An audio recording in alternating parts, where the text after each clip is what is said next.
Hello, dear friends, and welcome back to the channel. I'm really glad you decided to spend a few minutes here today. On this channel, we talk about simple habits that can help adults over 50 stay active, independent, and healthy for many years to come. Today, we're going to talk about something incredibly simple, something most people do every day without even thinking about it. Walking. Doctors often say that walking is one of the best exercises after the age of 50. It supports heart health, helps regulate blood sugar, improves circulation, and even benefits memory and mental clarity. But here is something many people never realize. It is not only whether you walk, it is how you walk. Over the years, I have spoken with many older adults who proudly tell me they walk every day. And that is wonderful. But sometimes when we look closer, we discover small habits during those walks that quietly reduce the benefits. In some cases, these small mistakes can even place unnecessary stress on the joints, the back, or the neck. The good news is that these are simple things to correct. Today we are going to look at 7 very common walking mistakes that many people over 50 make without realizing it. And more importantly, how to adjust them so that walking truly becomes one of the most powerful daily habits for protecting your health. And stay with me until the end, because mistake number 7 is something doctors often notice in people who walk regularly but still experience stiffness or fatigue. Before we talk about the mistakes, however, it helps to understand why walking becomes even more important as we get older. After the age of 50, the body naturally begins to change. Muscle mass slowly decreases. Joints may feel a bit stiffer in the morning. Metabolism becomes slower, and circulation may not be quite as efficient as it once was.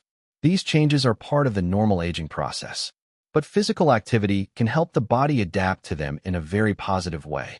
Walking is particularly powerful because it activates many systems in the body at the same time. When you walk, your heart works a little harder and becomes more efficient over time. Your muscles remain active and engaged. Your joints continue moving through their natural range of motion, and your brain receives increased blood flow, which helps support concentration and memory. Research has repeatedly shown that people who walk regularly tend to maintain better cardiovascular health, better mobility, and better overall well-being as they age. But here is the key point. Walking delivers these benefits best when it is done consistently and with good form. And this is where small mistakes can quietly appear. Let's begin with the first one. Mistake number 1, starting too fast. Many people step outside and immediately begin walking at their fastest pace. It might feel efficient, but the body actually needs a few minutes to transition into movement. When muscles are cold and joints have been inactive, suddenly moving at a fast pace can create unnecessary strain. The muscles are still stiff. The joints have not yet warmed up through movement, and the heart rate rises quickly before the body is fully prepared. Over time, this habit can contribute to fatigue, muscle tightness, or joint discomfort. A better approach is to begin your walk gently. For the first 3 to 5 minutes, walk at a comfortable, relaxed pace. Allow the body to warm up naturally. Let the joints loosen, let the muscles activate, and allow your breathing to settle into a rhythm. After those first few minutes, you can gradually increase your pace. This simple adjustment makes your walk smoother and far more comfortable. Now let's talk about mistake number 2, poor walking posture. This is something we see very often. At first, this might seem harmless, but over time, posture affects many parts of the body. When the head moves forward, the muscles of the neck and upper back must work much harder to support its weight. This can lead to tension in the neck and shoulders. Poor posture also affects breathing. When the chest collapses forward, the lungs cannot expand as easily. That means the body receives less oxygen during physical activity. Less oxygen means less energy and more fatigue. Fortunately, the correction is simple. When you walk, imagine that a gentle string is lifting the top of your head upward. Keep your shoulders relaxed and slightly back. Allow your chest to stay open. Look forward rather than down, and let your arms move naturally by your sides. With this posture, breathing becomes easier and movement becomes more efficient. Mistake number 3 involves something many people overlook: shoes. Footwear may seem like a small detail, but it has a big influence on comfort and joint health. As we age, proper support becomes more important for the feet, knees, hips, and lower back.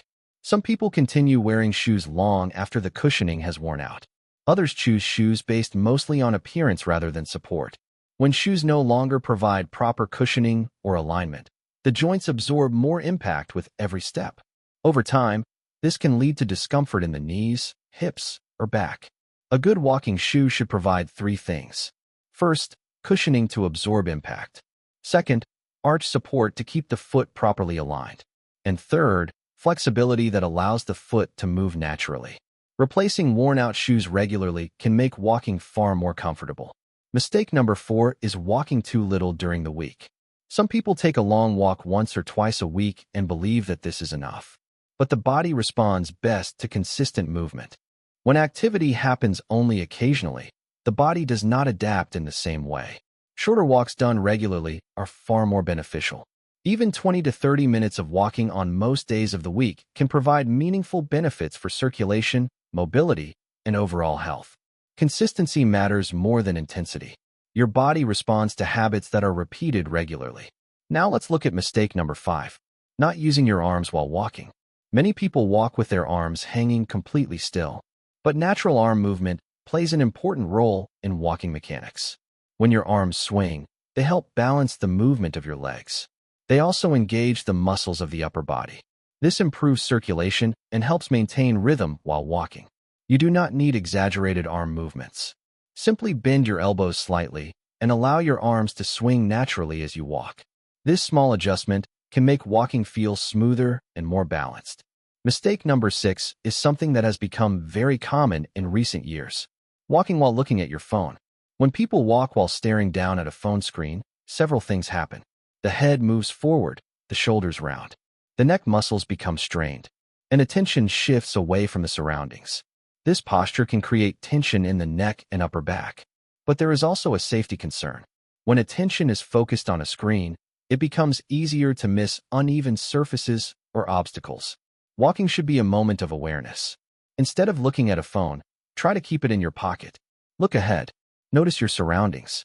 Pay attention to your breathing and the rhythm of your steps.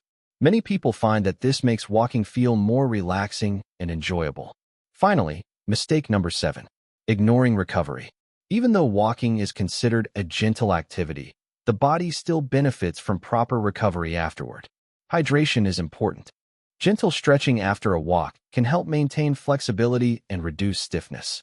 And occasional rest days allow the body time to adapt. Think of walking as part of a larger routine that includes movement, hydration, flexibility, and rest. When these elements work together, the body responds much more positively. Despite these common mistakes, walking remains one of the most effective and accessible exercises available. It requires no special equipment. It can be done almost anywhere, and it supports the heart, muscles, joints, and brain. The key is awareness. Small adjustments in posture, pacing, and consistency can greatly increase the benefits. Walking is not about speed. It is not about competition. It is about creating a daily habit that supports your health for years to come. And when done thoughtfully, walking becomes one of the most powerful tools for maintaining strength, mobility, and independence after 50. Before we finish, I would love to hear from you. How long do you usually walk each day? 10 minutes? 20 minutes? 30 minutes or more? Share your routine in the comments below. Your experience may help someone else begin their own walking habit. Thank you so much for spending this time with me today.